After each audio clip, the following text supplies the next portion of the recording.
ලොකු අපරාධයක් සිද්ධ වෙන්න යන්නේ යාළුවනේ. ඇත්තටම කිව්වොත් මේක අපරාධයක් කියන්නත් බෑ. කෙනෙකුට සිද්ධ වෙන අපහාසයක් කියන්නත් පුළුවන්. ඉතින් මේ කතාව දිගටම බලන්න කියලා ඔයාලා හැමෝටම මතක් කරනවා. මේක ලස්සන කතාවක්. ඇඩ්මින් සුද්දා කියන පොරක් ඉන්නවා මේ ගමේ. ඒ පොර ගමේ සෙට් එකත් එක්ක එකතු වෙලා කොල්ලෙක්ට වද්දෙන මේ කොල්ලගෙන නවතා පොඩි. ඉතින් මේ කොල්ලා කිසිම දෙයක් කරගන්න බැරි වැඩක් නැති කොල්ලෙක් කිව්වොත් හරි. ඒ වුණාට ඒ කොල්ලට යමක් කර ගියා ගන්න හරි පුළුවන්. ඉතින් මේ කොල්ලට මේ ඇඩ්මින් සුද්දා කියන පොර ස්ප්‍රේ එකක් ස්ප්‍රේ කරලා අරනවා. මේ ස්ප්‍රේ එකෙන් ඇඟ ඩැමේජ් වෙන එක ඇඟ පිච්චෙනවා.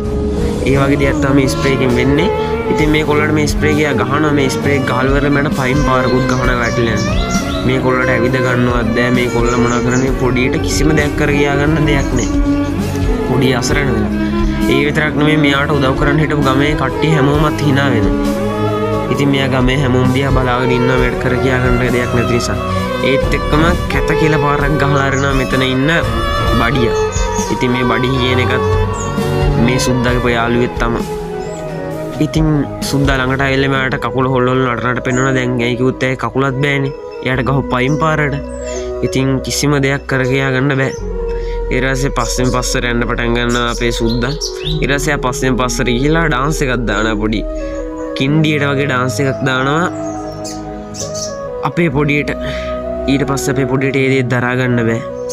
ඊට පස්සේ මෙතනට අර කලින් ටැක්සියෙන් ගියා වගේ පෙන්වුවා නේද? එතනින් ගියේ චමිය. ඉතින් චමිය කියන්නේ සාමාන්‍යයෙන් ගහ ගන්න පුළුවන් පොරක්. ඉතින් චමිය මෙතනට එනවා. චමිය අසාධාරණයට කැමති නැති පොරක්. ඉතින් චමිය බලනවා මෙතන මොනවා වෙන්නේ කියලා. මෙතන කට්ටිය හැමෝම ගොඩ ගැහිලා ඉන්නවා. මෙතන මොනවා වෙන්නේ කියලා. මෙයාට පොඩි දෙයක් තේරෙනවා. ඊට පස්සේ මෙයා ළඟට ඇවිල්ලා මේ දෙපැත්තේ ඉන්න දෙන්නා විසික් කරලා දානවා. විසික් කරලා දාලා එයා බලන එතන වෙන දේ. ඊට පස්සේ එයා දකින්න අපේ පොඩියට ගහලා හොඳටම තුවාල කරලා වද්දෙන එක. මේ සුද්දා. එයා සුද්දර වචනයක්වත් කියන්නේ නැහැ. එයා ඇවිල්ලා මොනා කරන්නේ? ගමේ පිටිපස්සේ එයා බලනවා. මෙයාලා මේ අපරාධ දිහා බලන් ඉන්න එක. එයාලටම ලැජ්ජයි. එයාලා ඔළුව නමා ගන්න. ඊට පස්සේ අපේ පොඩි ඇවිත් කියනවා පොඩියට ඇවිල්ලා කියනවා අපේ චමි ඔයා බය වෙන්න එපා. මම ඔයාට උදව් කරන්නම් එන්නේ මාත් එක්ක කියලා එක්කගෙන යන මාත් දෙක. ඊට පස්සේ ආව නැකිට්ටෝලේ ආව එක්කගෙන යන්නේ අද්දිම සුද්දා මොනා කරන්නේ මේක බලා ගන්න බැරි නිසා ගහනා පයින් පාරක් කෙලින්ම පොඩ්ඩක් බිම ඇදගෙන වැටිලා යන්නේ.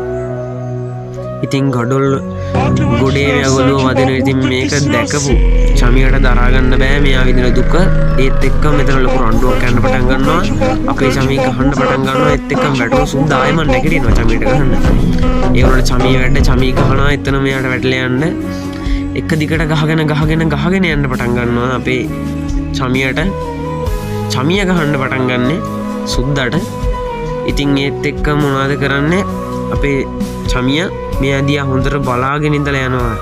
ඇයි කොත්තරයට කරපු දේ වැරදි දෙයක් කියලා අපේ චමිය දන්න නිසා. ඊට පස්සේ අපේ චමිය යනවා පොඩියවත් එක්කගෙන. පොඩි යන්න කලින් කින්ඩියට වගේ පිටිපස්සේ හැරිලා බලලා තමයි යන්නේ. ඉතින් මේක දිහා බලන් ඉන්නවා ගමේ අය. ඉතින් ගමේ උදවිය මේ දේ බලන් ඉඳලා අර පොර වගේ හිටපු සුද්දට කිසිම දෙයක් කරගන්න බැරුණානි කියලා hina වෙනවා ගමේ හැමෝම. ඉතින් මේ දේත් මෙයාට දරා ගන්න බෑ. මේ සුද්දට මානසික වැටිලා ඉන්නේ කිසිම දෙයක් කර ගියා ගන්න බැරුව. ඒ විතරක් නෙමෙයි චමියත් මෙයාට හොඳටම ගහලා තියෙන්නේ.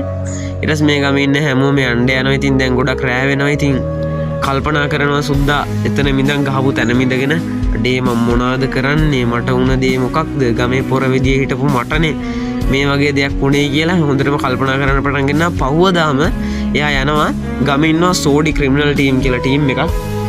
මේ ක්‍රිමිනල් ටීම් එක ගොඩක් අපරාධ කරන්නේ. මෙයා මොනා කරන්නේ අපේ චමියගේ ෆොටෝ එකකුත් අරගෙන කනේ ෆෝන් එකකුත් තියාගෙන මෙයා යනවා ඒ සෝඩි ක්‍රිමිනල් ටීම් එකට. ඒ සෝඩි ක්‍රිමිනල් ටීම් එක අතමැරියෝ සෙට් එකක්. ඉතින් උන්ට කිසිම දෙයක් කරන්න බැරි නෑ වගේ තමයි උන් ඉන්නේ. ඉතින් ගමේ හැමෝම මුන් සෙට් එකට බයයි. ඉතින් මුන් සෙට් එක පොර. ඉතින් මුන්ගේ නම කිව්වොත් බය වෙන තරමට තමයි ඉන්නේ සෙට් එකම. ඊට පස්සේ මොනා කරන්නේ මෙයා ගිහලා මෙයා ගාව තියෙන මැනික් සෙට් එකක් මෙයා එකතු කරපු මෙයා හොරකම් කරපු මැනික් සෙට් එකක් ගිහලා අපේ සෝඩි ක්‍රිමිනල් සෙට් එකට ගිහලා දෙනවා. ඔයා මේ වැඩේ කරන්න. ඔයාට තියෙන චමීව මරලා දාන එක. ඉතින් මම ඔයාලට දෙන ඒනොට මැනික් කියන ලයින් එකක් තමයි යන්නේ මෙතන. මෙයා මැනික් වගේ දීලා කියන මේ චමියව මරන්න කියලා. ඊට පස්සේ සෝඩිලා ක්‍රිමිනල් සෙට් එක ඉතින් මූණ බලා ගන්න. ඉතින් නිකන් රියැක්ෂන් එකක් දෙනවා. නිකන් වැඩේ කෙරුණා වගේ හිතා ගන්න කියනවා වගේ රියැක්ෂන් එකක් තමයි මෙතනින් දෙන්නේ. ඊට පස්සේ යනෝනේ chapter 1 ඒත් එක්කම ඉවර වෙනවා. chapter 2 ඒ කියන්නේ ඊළඟ part එක අනිවාර්යෙන් ඕනනම් පල්ලෙන් කමෙන්ට් කරන්න එපා. කමෙන්ට් කරන්න කියලා මතක් කරනවා. ඉතින් යාළුවනේ channel එකත් ඒත් එක්කම subscribe කරන්න කියලා මතක් කරනවා. මම අද වීඩියෝ එකකින් සමුගන්නවා. ඔයාලා හැමෝම